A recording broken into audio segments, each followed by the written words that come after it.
welcome you again. We're kind of wrapping up our quickly snatched interview with our dear Vanessa of Cairo, who indeed returns to Cairo tomorrow, and she is not packed, so we're going to try and get her out of here very swiftly. But we just I'm curious as to what's up. You know, she's had this 2-month, I would call it a hiatus, but not really. It's a 2-month break from Cairo, abutting Ramadan, which ends this weekend, going back into her very, very busy dance life over there. And while she was here teaching this whirlwind of workshops. So the next question is, what's up when you get home, and what projects are ongoing in the works for the future? Let's, give us the projection. I'll let you know what's going on. Okay. So basically, this last year, the hiatus turned into a tour, and you know what? It's like Gilligan. Was that a 3-hour tour? Yeah, right, a 3-hour tour. It was, yeah. It definitely, it's like as soon as I know that I'm home, I start to fill, the weekends and book the things. So that was great. Going back directly into work for Eid. So that's going to be like basically Monday.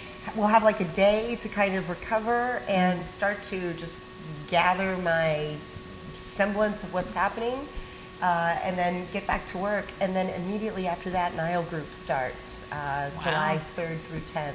Oh, so yeah, I was looking at the calendar. I was like, it's like a week and a half from now. Like, I haven't even wrapped my brain around it. But yeah. So I'm going to get myself and my 4 large pieces of luggage and my, carry-ons. Needs to go home and pack really bad now. It is a situation, and they're all going to be heavy. So hopefully they'll be nice to me. Houston, we have a problem.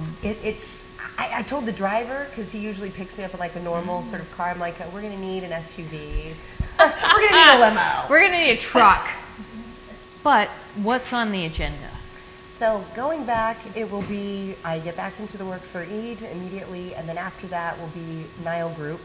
Okay. Which is a big festival. Yes, so that's the Cairo-based festival. I'm a resident master instructor along with many, many other Egyptian dancers, and it's a wonderful festival. It's in a week and a half. I was looking at the calendar. I was like, oh, I thought it was like a few weeks away. I'm like, no, it's literally like I'll get through the weekend, get through Eid, and then I'll have like 2 days. Yikes. So better you than me. Yeah, well, I'm not complaining, but yeah. So that's the first thing that will happen, and then we will be going back into some of the play and rehearsals that we've been doing. So this last year, I've been able to be in a couple plays, and then we started the grand opening for the Balloon Theater with the director, Dr. Adil Abdu. So now the play is in the Balloon Theater? Yes. Or these are 2 separate projects? So there was a couple plays that I did through the Balloon Theater, which is a government-run theater, but they weren't doing it at that theater in the venue. That they were like maybe at the University of Cairo or other theaters. Okay. And now, were you acting or dancing? I was dancing. Both? Okay. I was dancing. So then, as the directors would get to know me, they would say, "Oh, next time I'm working on something, that we have a foreigner, or we have, smaller, parts." And so there are some things in the works with that. Cool. Which was great. Yeah. The most recent project was the reopening of the large theater inside the Balloon Theater. That had gone under complete renovation. It had been closed for a couple of years. This is where the Rated Troupe and the Kalmea Troupe perform. Oh, cool. Where their work is, where they've been since they have started. So it's their resident theater. It's a large theater. It's very beautiful. So they redid everything. And this show, it's called Bit El Fan, which is House of Art. And so they were bringing in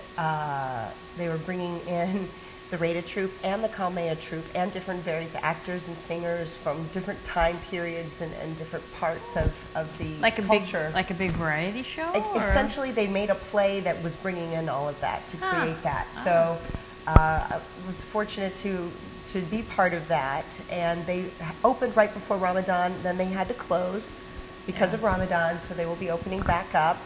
And then they'll be opening another theater similar to the Balloon Theater in Alexandria, and she'll be playing there for a month later on in the year. So there's going to be that, and then some other things in the works with a little bit of acting, and I'm excited about it. So it's nice to expand beyond just the dance into something maybe, you hate to say more substantive, but maybe more universally acknowledged. Do you know what it is? You know what's interesting is a lot of the dancers, you know, the more famous dancers, for example, Dina and Fifi Abdu and even Lucy, you know, they have done acting after they, even during their dance career, but you know, even more so now, they're doing series, they're doing movies, and it's a great way to be able to continue as an artist and be out there, and the people, you know, start to look. I'm sorry, I didn't mean to cut off your question, but here's the thing: people could say, "Oh, a dancer," but you know, if they liked her acting, or they thought, "Wow, that was really different," like that is not, you know, like the person we thought it.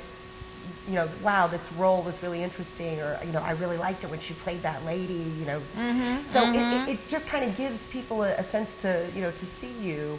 I mean, I've been in music video clips, but that doesn't give anyone a sense of who you are. In fact, it's usually the opposite. I'm usually laughing to myself, going, "This is so not me." Just thinking, this is what they like want. Dancing This is background. this is what they want. You know, whatever we're doing it, but it's not, you know, the vision of art. This whole thing of these dancers that we adore from the golden age of cinema. I mean, why do we love them, and why do we even know them? Because the Egyptian movie and film industry, from a very early age, has been a very strong force. Absolutely. And throughout the Arab world, I mean, film is a very significant part of culture, really the same as here in the Western world. And the dancers that make that leap into film, well, that's a lot of longevity. Is a possible film, television, and plays. And so what's interesting is, okay, maybe not everybody goes to a play. It's much easier if you do film or television for more people to see you. Right. But you get a lot of respect, because when you're doing a play and you're in live theater, people see the work.